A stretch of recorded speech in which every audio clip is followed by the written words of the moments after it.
Hello guys, welcome to my YouTube channel education with Pintu bhaiya. आज class 10th के लिए math का कुछ ऑब्जेक्टिव क्वेश्चन लेकर के आया हूँ। इसमें टोटल क्वेश्चन 40 होंगे और हमको उम्मीद है, ऐसा विश्वास भी है कि जो 2024 में आप लोगों की एग्ज़ाम होने वाली है फरवरी में, उसके लिए बहुत ही आप लोगों के लिए महत्वपूर्ण होगा, यूजफुल भी होगा। तो चलते हैं, एक एक करके क्वेश्चन को सॉल्व करते हैं और देखते हैं उसका सलूशन प्लस उसके कुछ सिंप्लीफिकेशन भी। पहला क्वेश्चन आप लोगों का है, दो विभिन्न त्रिज्याओं वाले वृत्त हमेशा होते हैं। जैसा कि आप लोग 9th क्लास में सर्वांशम के बारे में पढ़े होंगे और 10th क्लास में समरूप के बारे में। दो बराबर त्रिज्या वाले आपस में जो होते हैं वह सर्वांशम होते हैं और अलग अलग त्रिज्या वाले सभी वृत्त आपस में क्या होते हैं, समरूप होते हैं। तो इसका आंसर हो जाएगा फर्स्ट का बी। नेक्स्ट क्वेश्चन, एक समबाहु त्रिभुज एबीसी की भुजा 2a, तो इसकी ऊंचाई क्या है? तो आप बताइए कि एक समबाहु त्रिभुज हो गया जिसकी सभी भुजाएं आपस में क्या होती है, बराबर होती है और इसकी भुजा का लंबाई दिया हुआ है 2a और पूछ रहा है कि इसकी ऊंचाई क्या है। तो आप लोगों को जैसा कि मालूम है कि इसकी ऊंचाई का फॉर्मूला जो होता है √3/2 गुणे भुजा स्क्वायर। तो √3/2 और भुजा का मान कितना दिया हुआ है 2a, अर्थात ये कैंसिल √3a। इस प्रकार से आपका ऑप्शन हो जाएगा बी। क्वेश्चन नंबर 3 दिया हुआ है कि त्रिभुज एबीसी में डीई पैरेलल जो है बीसी के और AD/DB जो है 2/3 है। तो कह रहा है कि AE/EC का मान कितना। तो आप एक पहले नंबर फिगर ड्रॉ कर लीजिए, यानी कि एक त्रिभुज है, इस त्रिभुज का नाम दिया हुआ है ABC, जिसमें DE जो है BC के क्या पैरेलल। तो कहा गया कि AD और DB का वैल्यू ये यानी कि 2 और ये 3, यानी 2/3 है। तो आप लोग थेल्स परमे में है 10वां क्लास के परमे नंबर 6.1 जो कि थेल्स परमे के नाम से भी जाना जाता है। आप पढ़े, किसी भी त्रिभुज में एक भुजा के समानांतर खींची गई रेखा अन्य दो भुजाओं को एक ही अनुपात में क्या करती है, विभाजित करती है। तो 2/3 ये है, अगर AD/D तो AE/EC भी कितना होगा, 2 अनुपात कितना होगा 3 होगा। तो यानी 2/3, यानी कि आपका ऑप्शन क्या हो जाएगा बी।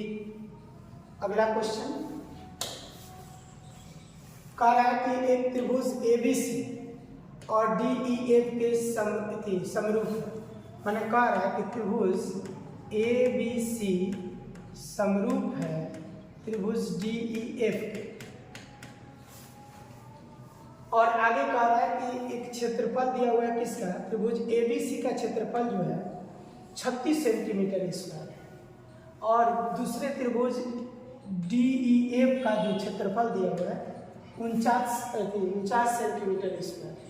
तो कह रहे कि दोनों त्रिभुज के संगत भुजाओं का अनुपात क्या होगा। तो इसका अर्थ क्या होगा, आप लोग एक परमे नंबर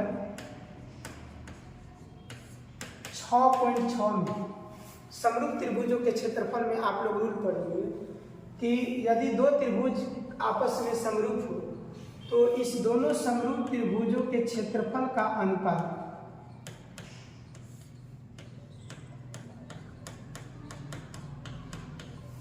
इस त्रिभुजों के संगत भुजाओं के अनुपातों के बराबर होता है।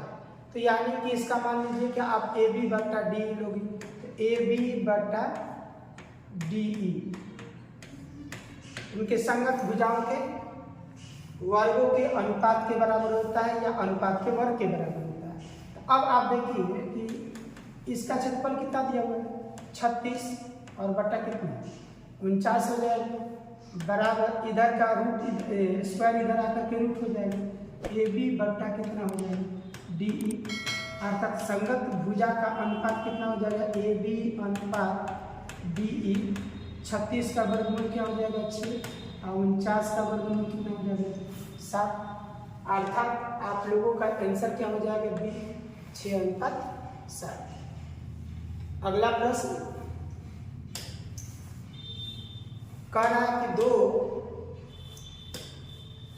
समान कोणिक त्रिभुजों में उनकी संगत भुजाओं का अनुपात सदैव समान रहता है, तो ये कथन जो है किसका, न्यूटन्स का, थेल्स का, पाइथागोरस का, आर्यभट्ट का। तो ये कथन आप लोगों का है थेल्स पढ़ने का, यानी थेल्स का। अगला जो है क्वेश्चन, ए बी सी एक समद्विबाहु त्रिभुज जो सी पर क्या है समकोण है, तो कह रहा है कि इस चारों दी हुई ऑप्शन में कौन सा ऑप्शन आपका सत्य है। तो सबसे पहला नंबर आप देखिए क्या कहा है, ए बी सी एक समद्विबाहु त्रिभुज है, यानी जिसकी दो भुजा बराबर है और एक कोण क्या है समकोण है, और वह कोण समकोण कौन सा है सी पर समकोण है, यानी कि ये मान लीजिए कि एक समकोण त्रिभुज हो गया, और जिसका कोण सी क्या है 90 डिग्री अर्थात समकोण, ये मान लीजिए ए और बी हो गया। तो आप बताइए कि और इसमें समद्विबाहु, ये दोनों लंब और आधार क्या है बराबर है। तो पाइथागोरस से आप क्या जानते हैं कि ए बी का स्क्वायर माने कर्ण का स्क्वायर लंब और आधार के स्क्वायर के योग के इक्वल होता है। और आप जैसा कि जानते हैं प्रश्न में दिया हुआ है कि ये समद्विबाहु है, तो कर्ण तो सबसे लंबी भुजा होती है, अर्थात आधार और लंब आपस में क्या है बराबर है। तो ए बी का स्क्वायर बराबर ये ए सी स्क्वायर प्लस ए सी स्क्वायर हो सकता है, क्योंकि ये दोनों बराबर है आपस में। तो ए बी का स्क्वायर बराबर 2ac स्क्वायर, या एक इसका और भी रिजल्ट हो सकता है, ए बी का स्क्वायर अब बराबर 2ac, तो इस ac को हम bc में भी तो कन्वर्ट कर सकते हैं, तो 2bc स्क्वायर भी हो सकता है। अब हम लोग देखेंगे कि ऑप्शन में कौन सा है, तो ए बी, तो ये तो हो सकता है ac, तो ये तो कभी भी नहीं हो सकता क्योंकि कर्ण हमेशा क्या है ए बी है, ये भी नहीं हो सकता है। अब A B square equal to A C, जो कि आपका ये ऑप्शन है अर्थात ए। और इसी प्रकार से अगर ये ऑप्शन में ये रहता तब भी होता, तो कभी कभी क्वेश्चन आपको दिया जा सकता है कि A B square plus 2ac square, B में दे देगा A B square plus 2bc square, और सी ऑप्शन में दे देगा ए एंड बी, तो आपका हो जाता है ऑप्शन क्या हो जाता है सी। अब चलते हैं अगला क्वेश्चन, त्रिभुज एबीसी दिया हुआ है, ए बी बराबर कितना 6√3 सेंटीमीटर, ए सी बराबर दिया हुआ है आपका 12 सेंटीमीटर, और बी सी बराबर दिया हुआ है 6 सेंटीमीटर। तो कह रहा है कि कोण बी का मान इसमें से निम्नलिखित में से कौन होगा। आप लोग जानते हैं पाइथागोरस के विलोम यानी 6 पॉइंट आप लोगों का 9 जो परमे है, उसमें बोला गया कि अगर किसी त्रिभुज के बड़ी भुजा का वर्ग अन्य दो भुजाओं के वर्गों के योग के बराबर है, तो पहली भुजा के सामने का कोण क्या होगा समकोण होगा, यानी कि ए सी स्क्वायर बराबर ए बी स्क्वायर प्लस क्या निकालेंगे बी सी स्क्वायर। अगर इसको फॉलो कर रहा है, इसको संतुष्ट कर रहा है, तो ए सी के सामने वाला कोण क्या होगा 90 डिग्री होगा। तो ए सी के सामने देखिए, अगर आप ए सी कर्व रखोगे तभी ना ये बी वाला क्या होगा 90 डिग्री होने की चांस है। तो यानी कि ए सी जो है कितना है 12 यानी 144 12 का स्क्वायर, ए बी का स्क्वायर मैंने 36 है, आप गुणे √3 का स्क्वायर मतलब 3 प्लस बी सी मतलब 36, अर्थात 144 बराबर 36 के 108 प्लस 36 यानी 100 क्या हो गया 44, अर्थात ये दोनों क्या है बराबर है।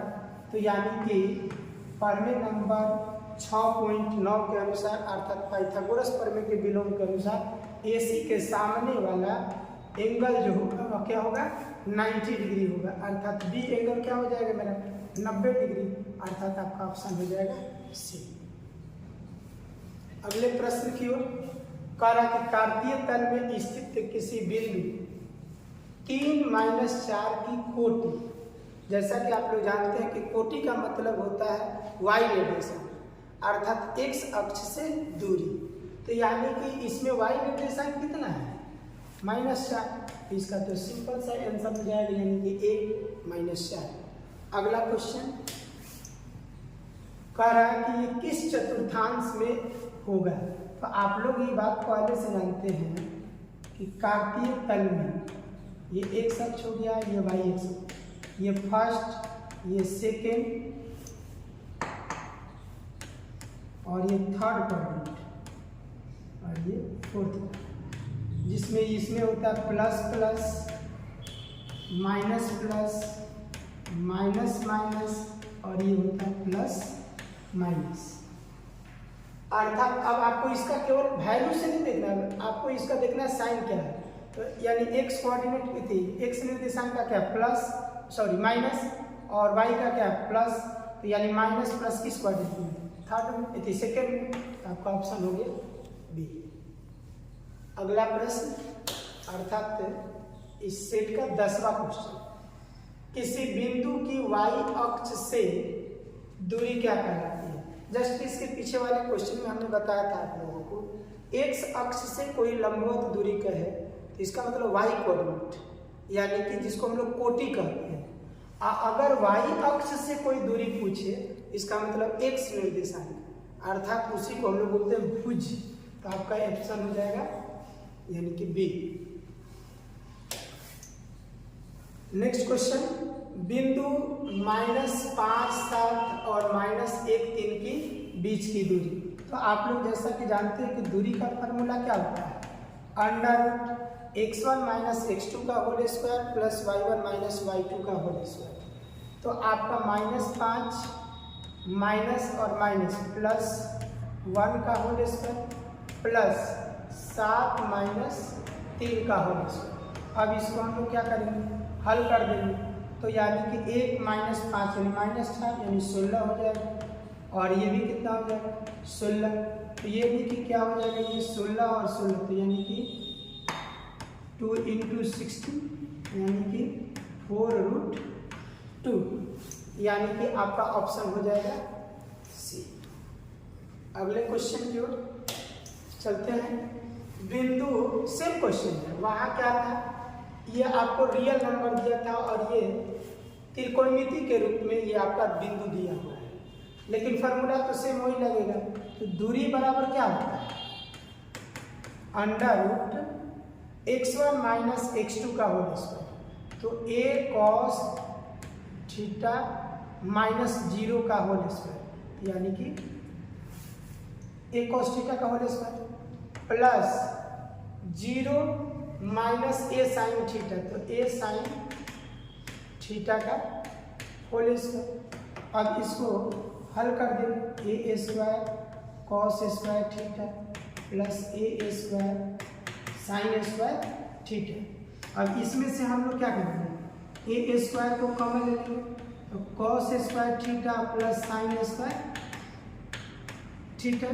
और जैसा कि आप लोग जानते हो इसका वैल्यू कितना हो जाएगा 1, और ये a² का वर्गमूल क्या हो जाएगा a, यानी कि आपका आंसर हो जाएगा ऑप्शन ए अर्थात ए। अगले क्वेश्चन की ओर चलते हैं, यानी कि 13वां क्वेश्चन, कह बिंदु 0, 0 तथा 36, 15 के बीच की दूरी क्या है। यानी इसका मतलब कि मूल बिंदु दिया हुआ है, और आप जानते हैं कि मूल बिंदु से किसी बिंदु x, y की दूरी √x² प्लस y²। तो यानी कि इसकी दूरी कितनी हो जाएगी, दूरी बराबर √x² मतलब 36 का स्क्वायर प्लस 15 का स्क्वायर। तो ये क्या हो जाएगा 36 यानी 1296, और प्लस 15 का क्या हो जाएगा 225, तो ये कितना हो जाएगा 1521। और 1521 जो है ये इसका वर्गमूल होता है 39 में 39 से मल्टीप्लाई कर लीजिएगा। एक चीज़ और, यहाँ आपका मान लीजिए कि ये ऑप्शन हो गया बी। आप डायरेक्ट ऑप्शन से भी निकाल सकते हैं, लेकिन वहाँ थोड़ा सा तुक्का लगाना पड़ता है, यानी कि 36 और इस दोनों के बीच की दूरी, तो 36 का स्क्वायर प्लस 15 का स्क्वायर, तो जाहिर सी बात है 36 से तो हमेशा क्या होता है, बड़ा ही होता है।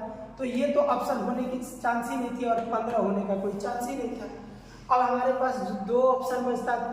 तो अगर मान लीजिए कि किसी स्थिति में अगर आपको नहीं आता तो जाहिर सी बात है कि 36 से बड़ा ही होगा, तो 36 से बड़ा भी होने के चांस है।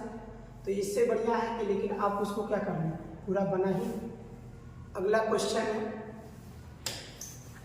Question number 14। ये बड़ा अच्छा क्वेश्चन है। एक्स अक्ष पर बिंदु जो बिंदु -1 0 और 5 0 से समान दूरी पर।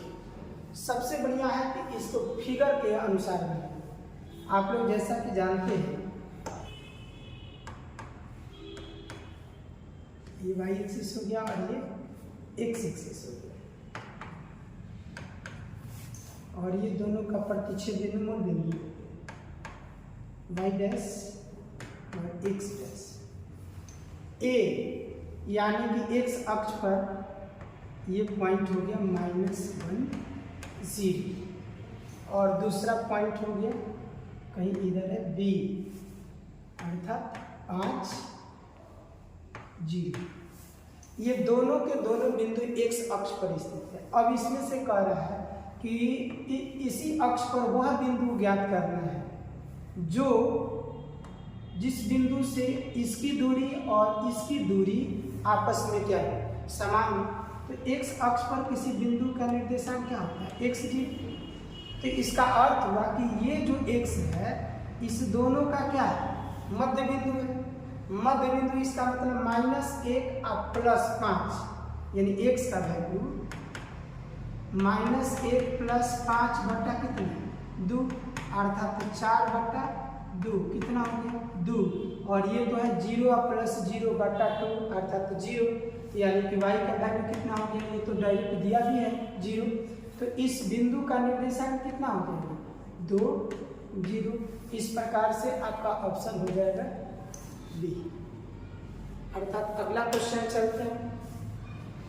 कह रहा है कि बिंदु -3 -4 और 1 2 को मिलाने वाली रेखाखंड को y अक्ष जो है किस अनुपात में विभाजित करती है। तो इसका मतलब y अक्ष मतलब ये बिंदु आपको दिया हुआ है, ये है, मान लीजिए कि a बिंदु मान लेते हैं और इसको b बिंदु मान लेते हैं। इस बिंदु का निर्देशांक -3 -4 है और b जिसको मानेंगे 1 और 2। इसको मिलाने वाली रेखाखंड को y अक्ष जो है कहीं ना कहीं कट करती है, यानी कि मान लीजिए कि ये बिंदु हो जाएगा 0 और y, क्योंकि y अक्ष पर किसी बिंदु का निर्देशांक क्या होता है 0 और y का मान कुछ ना कुछ रियल नंबर होगा। अब मान लेते हैं कि ये m अनुपात किस में हो गया n। तो आप लोग विभाजन सूत्र पढ़ेंगे। विभाजन सूत्र से x बराबर होता है mx2 + nx1 बटा में m + n। तो m का मान x का मान हो गया कितना 0, m का मान मुझे तो फाइंड करना है m ×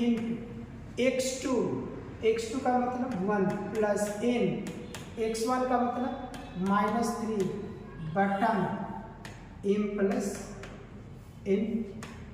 क्रॉस मल्टीप्लिकेशन तिरछा तिरछी गुणा करेंगे तो यानी कितना हो जाएगा m - 3n बराबर कितना 0, m बराबर 3n, m बटा n बराबर 3/1 अर्थात m अनुपात n बराबर 3/1। इस प्रकार से आपका ऑप्शन हो जाएगा सी। अगला क्वेश्चन यानी कि 16वां नंबर क्वेश्चन। कर यदि किसी वृत्त का व्यास के सिरों का नियामक 2 3 और -6 से तो उसके केंद्र का नियामक क्या होगा। जैसा कि आप लोग जानते हैं किसी वृत्त का व्यास केंद्र से होकर के जाता है और इसका नियामक जो है 2 3 दिया हुआ है और -6 7। और जैसा कि आप लोग जानते हैं कि किसी भी व्यास का केंद्र जो किसी वृत्त का केंद्र उसके व्यास का मध्य बिंदु होता है। तो मध्य बिंदु से 2 -6 दोनों को जोड़ेंगे। मध्य बिंदु का निर्देशांक क्या होता है x1 + x2/2 और y का क्या होता है y1 + y2/2। तो 2 -6 बटा में कितने 2, ये हो गया आपका x का मान, यानी कि -4/2 अर्थात -2। तो ये हो गया x का मान हो गया -2। फिर y का वैल्यू y1 + y2 में 3 + 7/2 अर्थात 10/2 यानी कि 5। तो आपका केंद्र का मान कितना हो गया, यानी निर्देशांक -2 5। तो -2 5 इस प्रकार से आपका ऑप्शन हो गया ए। अगला क्वेश्चन, त्रिभुज का क्षेत्रफल किसमें निकालना है वर्ग, यानी कि जो दिया हुआ ऑप्शन है वह वर्ग इकाई में और इसका शीर्ष दिया हुआ है 4 0 0 3 और 0 0। तो कह रहा है कि इस चारों ऑप्शन में से उसका रिजल्ट कौन होगा। तो हमारे समझ से एक फार्मूला भी होता है 1/2 × x1 × y2 - y3 plus x2 × y3 - y1 plus x3 × y1 - y2। लेकिन हमारे समझ से उस पर ना रख करके आप डायरेक्ट इसको क्या कीजिए, डायरेक्ट इसको चतुर्थांश पे रख कर बनाइए। शायद हमको लगता है कि बड़ा आसानी से बनेगा। 4 0 यानी कि 4 0 कहीं ना कहीं होगा इधर और 0 3 0 3 मान लीजिए कि ये ए हो गया और ये बी हो गया और 0 0 ये आपका केंद्र हो, सॉरी मूल बिंदु हो गया। अब आप बताइए कि 0 3 मतलब ये 3 इकाई और 0 से यहाँ तक 4 इकाई और ये हमेशा एक साथ y अक्ष एक दूसरे से किस कोण पर होते हैं 90 डिग्री एक दूसरे के लंबवत होते हैं। तो ये कौन सा त्रिभुज बन गया समकोण त्रिभुज।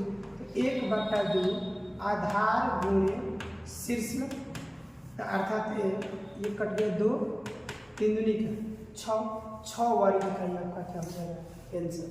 या आप फार्मूला पर भी इसको बना सकते थे, यानी कि एरिया और मान लीजिए कोई भी ट्राइएंगल्स, मान लीजिए ये ए हो गया ये बी हो गया और ये सी हो गया।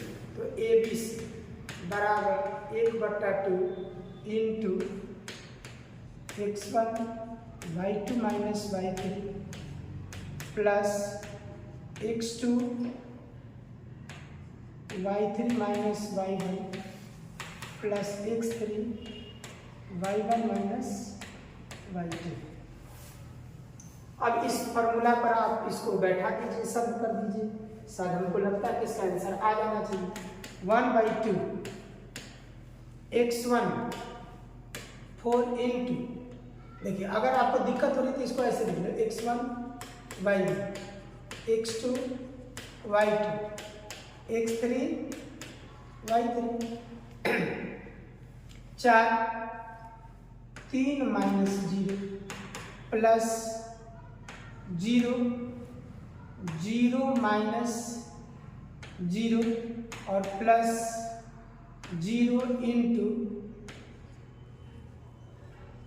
0 - 3 1/2 4 12। चूंकि ये और ये टर्म्स 0 0 और इसको सॉल्व कर दीजिएगा तो कितना होगा 6।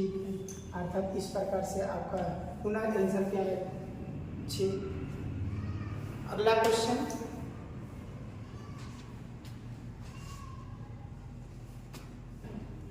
यदि बिंदु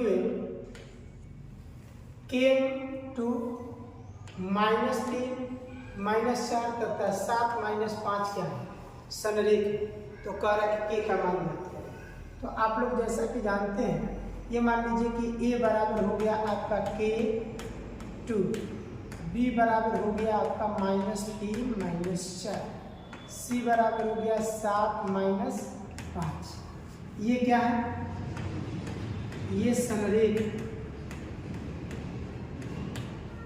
तो संरेख का मतलब कि इसका क्षेत्रफल कितना आएगा 0, अर्थात 1/2 x1 मतलब कि y2 माइनस y3 -4 और प्लस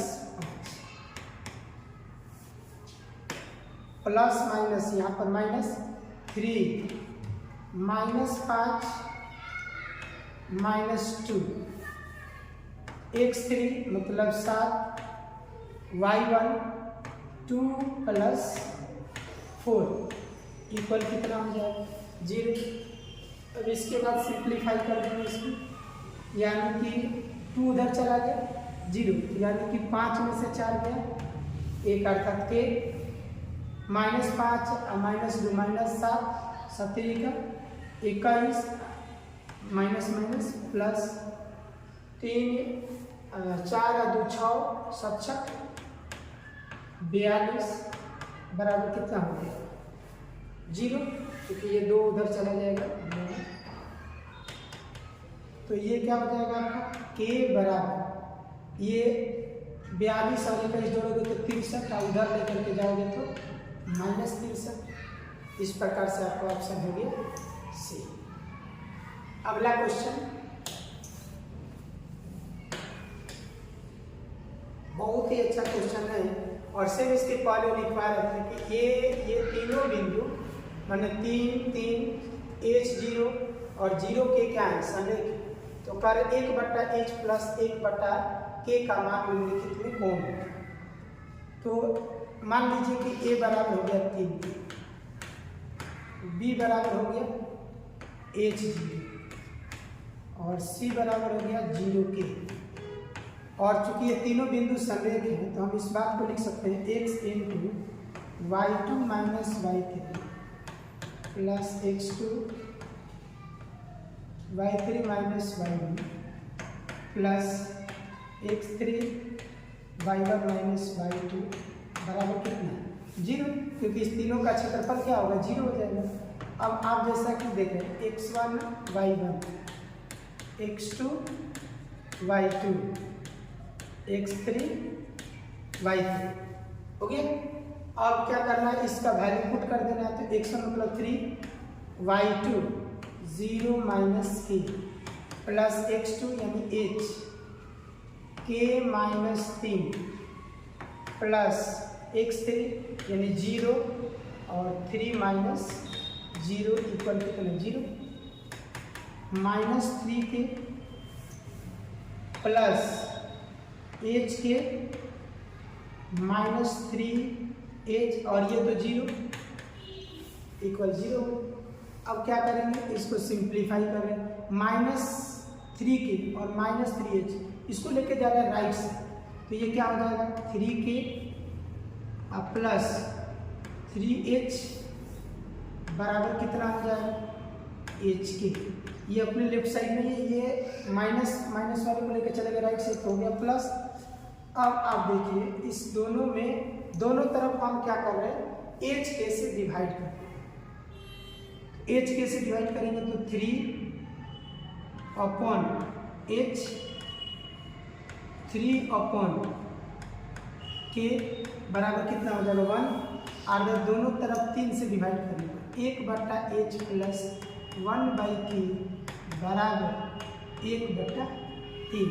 तो हमको किसका वैल्यू निकालना था 1/h प्लस 1/k का वैल्यू कितना आ गया 1/3। इस प्रकार से आपका ऑप्शन हो गया सी। अगला क्वेश्चन, किसी वृत्त के केंद्र में 13 सेंटीमीटर दूर स्थित किसी बिंदु P से खींची गई स्पर्श रेखा की लंबाई क्या है 12 है। तो कह रहे हैं कि वृत्त का त्रिज्या क्या होगा। जैसा कि आप लोग जानते हैं कि एक वृत्त है, मान लीजिए सपोज कि एक वृत्त है, वृत्त के केंद्र से 13 सेंटीमीटर की दूरी पर स्थित कोई एक बिंदु है जिसका नाम दिया है P, और P से एक स्पर्श रेखा खींची गई जिसकी लंबाई कितना दिया है 12 सेंटीमीटर। तो कह रहा है कि इसकी त्रिज्या कितनी है। जैसा कि आप जानते हैं कि किसी भी स्पर्श रेखा के स्पर्श बिंदु से खींची गई त्रिज्या क्या होती है, लंब होती है, जो कि आप लोग वृत्त में पढ़े होंगे प्रमेय नंबर 10.1। तो ये कह रहा है कि आर का वैल्यू बताइए। तो ये क्या है, एक समकोण त्रिभुज बन गया। तो समकोण त्रिभुज बन गया तो पाइथागोरस प्रमेय से, तो ये हो गया कर्ण, ये हो गया आधार। तो यानी कि त्रिज्या बराबर क्या हो जाएगा, अंडर रूट, यानी कर्ण का स्क्वायर मतलब 169 और माइनस आधार का स्क्वायर माइनस 144, यानी कि ये हो गया 25। अब 25 का वर्गमूल क्या हो गया, 5 सेंटीमीटर। अर्थात आपका आंसर क्या हो जाएगा, 5 सेंटीमीटर। अगला क्वेश्चन, 10 सेंटीमीटर त्रिज्या के वृत्त 2 समानांतर स्पर्श रेखा के बीच की दूरी। क्या कर रहा है, 10 सेंटीमीटर त्रिज्या के वृत्त के 2 समानांतर स्पर्श रेखाओं के बीच की दूरी क्या है।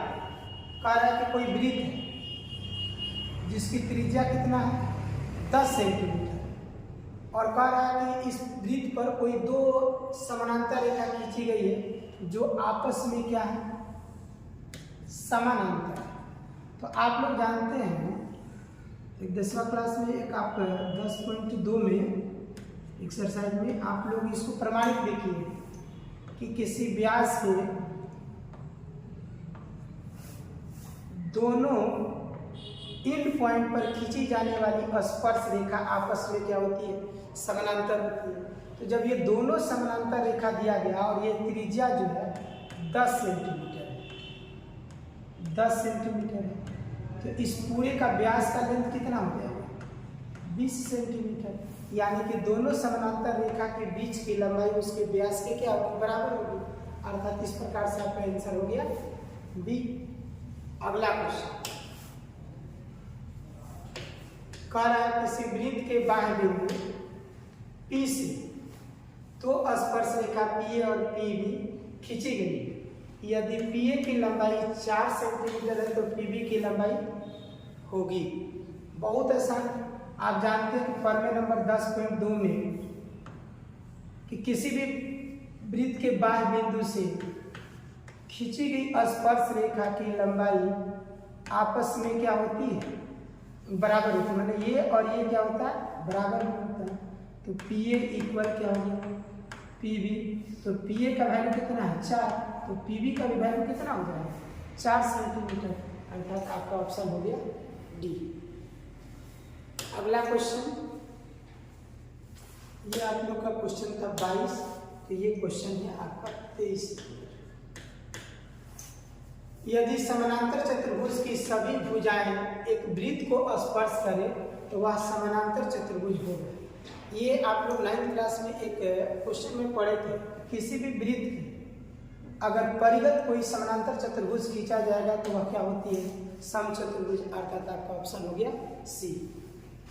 अगला क्वेश्चन 24 नंबर कह रहा है कि 10 सेंटीमीटर त्रिज्या वाले वृत्त की एक जीवा वृत्त के केंद्र पर समकोण बनाती है, तो उस जीवा की लंबाई क्या है। तो क्वेश्चन के अनुसार पहले एक फिगर बनाते हैं। कह रहा है कि एक जीवा की लंबाई 10 सेंटीमीटर त्रिज्या वाले वृत्त की एक जीवा, यानी कि एक वृत्त है जिसकी त्रिज्या कितना दिया हुआ है, 10 सेंटीमीटर,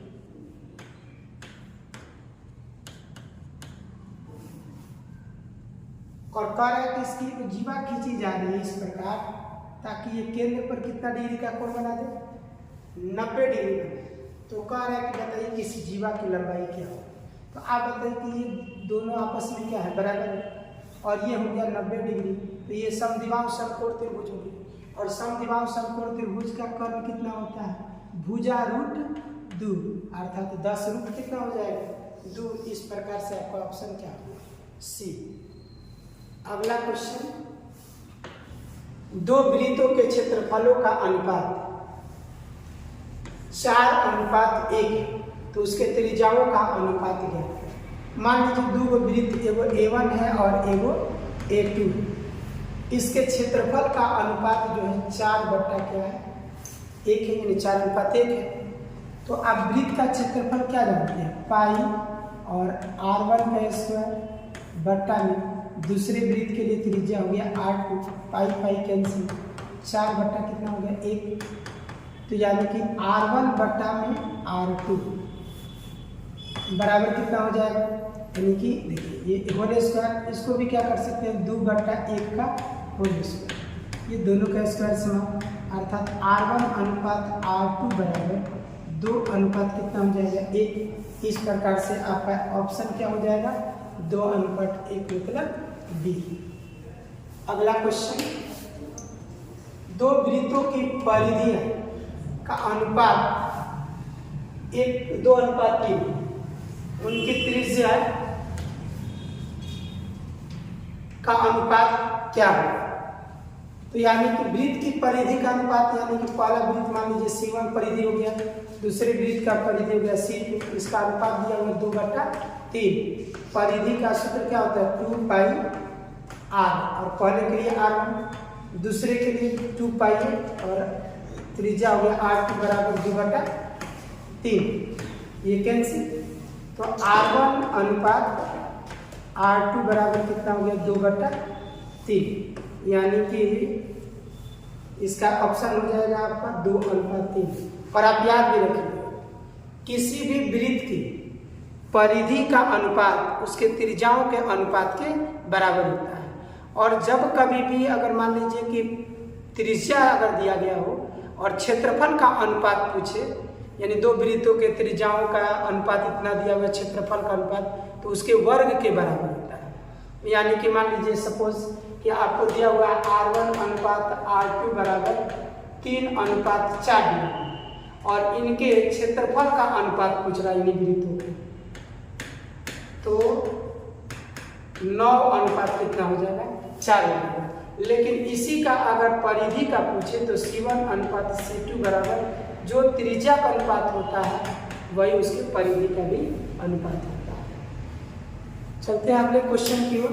27 कह रहा है एक समषष्ठभुज की भुजा कितना दिया है 4 सेंटीमीटर, तो इसका क्षेत्रफल, तो समषष्ठभुज का भी डायरेक्ट फार्मूला होता है। मान लीजिए कि नहीं भी मालूम हो तो एक समषष्ठभुज में 6 गो समबाहुत्रिभुज होता है, और समबाहुत्रिभुज का तो आपको याद ही है 3/4 गुणे भुजा स्क्वायर, और इसमें क्या करोगे 6 से गुणा कर दोगे, यही आपका क्या बन जाएगा समषष्ठभुज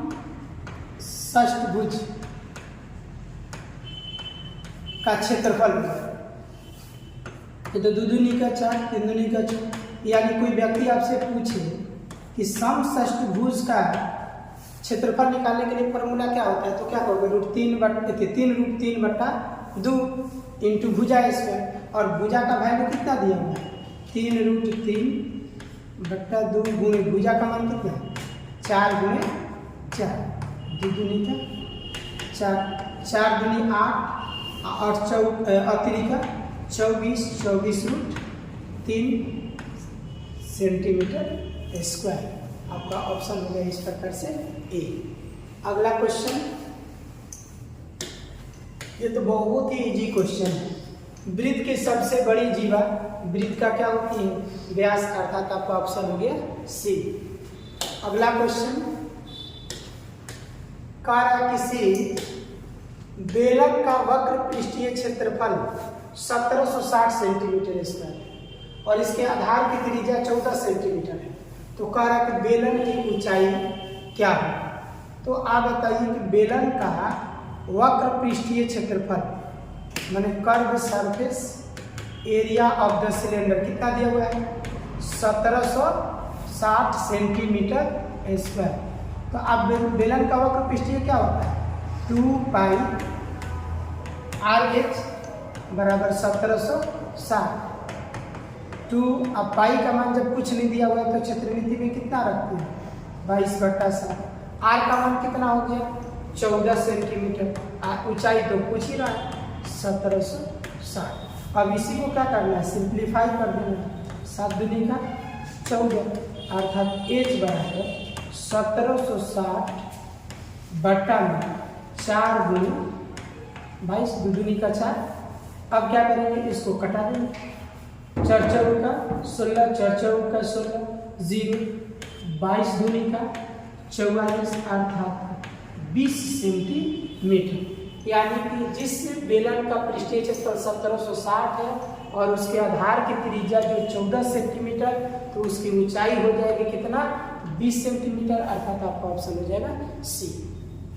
अगला क्वेश्चन अर्थात 30 नंबर क्वेश्चन कह रहा है कि गोले का पृष्ठीय क्षेत्रफल 144 पाई सेंटीमीटर है, तो उसकी त्रिज्या कितना है। तो गोले का पृष्ठीय क्षेत्रफल कितना दिया है, वक्र पृष्ठीय क्षेत्रफल जो दिया हुआ है 144 पाई।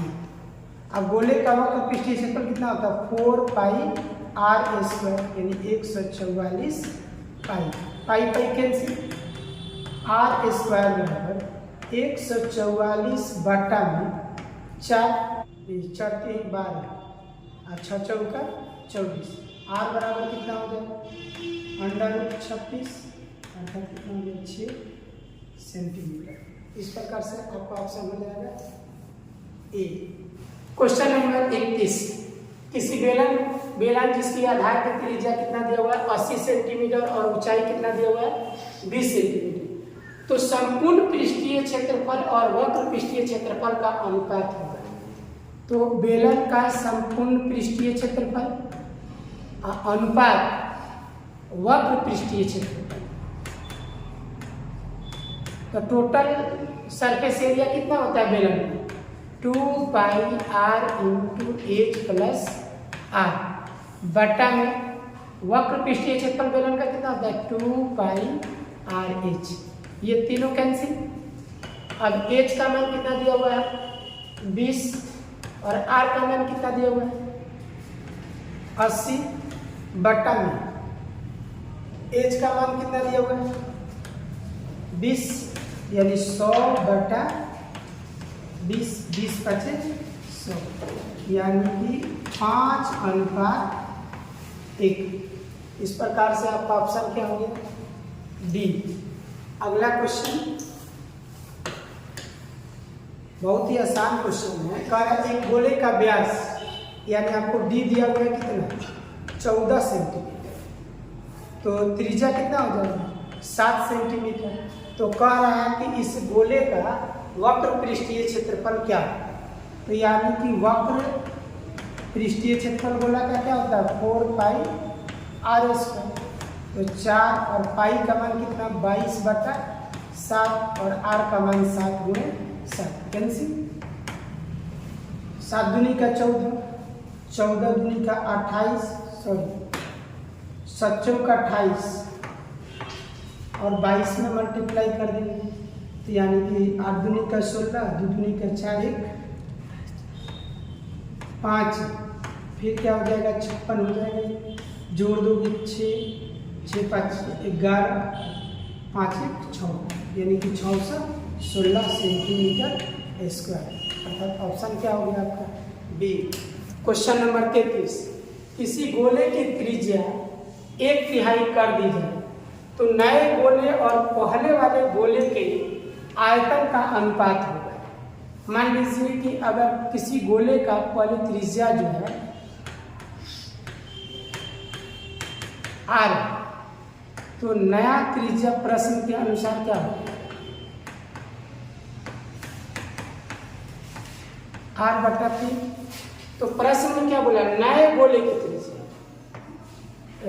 नए गोले और पहले वाले गोले का आयतन, तो है नया और जो पहले वाला यानी कि ओल्ड, तो यानी कि आयतन क्या होगा 4/3 पाई और r/3 का होल क्यूब बट्टा में 4/3 पाई आर क्यूब कैंसिल, तो आर क्यूब बट्टा में 27 बट्टा में आर क्यूब बट्टा में ये कैंसिल, अर्थात 1/27, यानी 1 अनुपात कितना हो जाएगा 27।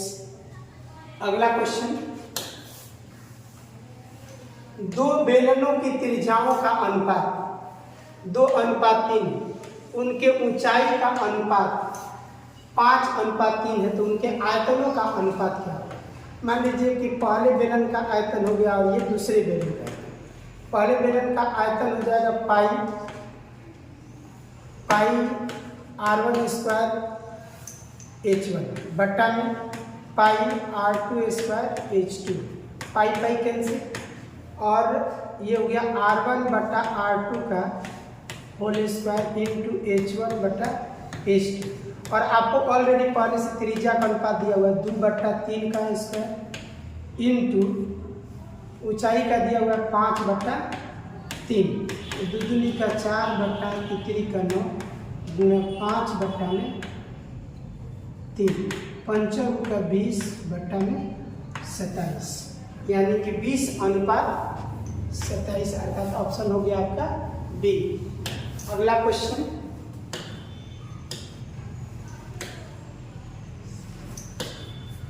एक बेलन तथा एक शंकु के आधार की त्रिज्याएं 3 अनुपात कितना है 4।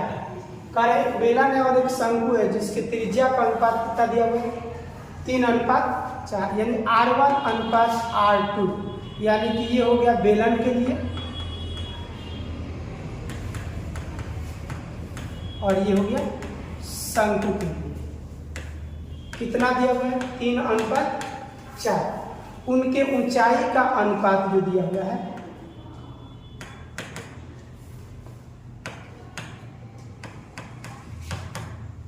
2:3। तो कह रहा है कि आयतनों का अनुपात, तो पहले बेलन का आयतन यानी कि V1 बटा V2। तो बेलन का आयतन क्या होता है पाई r1 स्क्वायर h1 बट्टा में 1/3 पाई r2 square into h2, pi cancel, अब 1/3 ऊपर चला जाएगा, तो r1/r2 का होल स्क्वायर इंटू h1/h2, और सबका वैल्यू दिया हुआ है, तो r1/r2 कितना दिया हुआ है 3, तो 3 का 9 बट्टा 4 का 16 गुणा 2 बट्टा कितना दिया हुआ 3, 3 का 9, 8 दूनी के 16, यानी कि 9/8, यानी आपका अनुपात कितना हो जाएगा 9:8, अर्थात ऑप्शन हो गया आपका बी। अगला क्वेश्चन,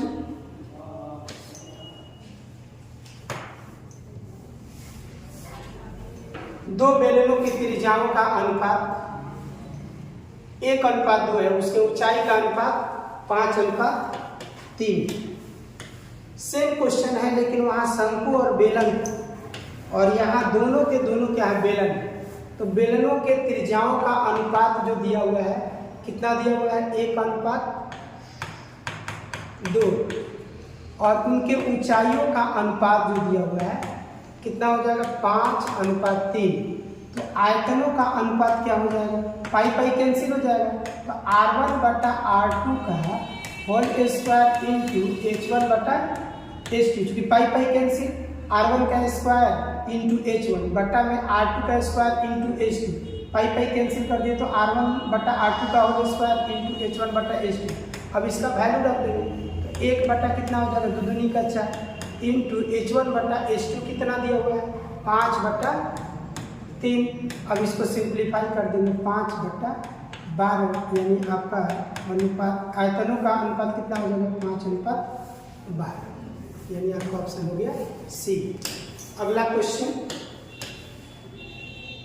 कह रहा है किसी गोले के त्रिज्या 3 गुनी, तो उसके आयतन कितना गुना हो जाए।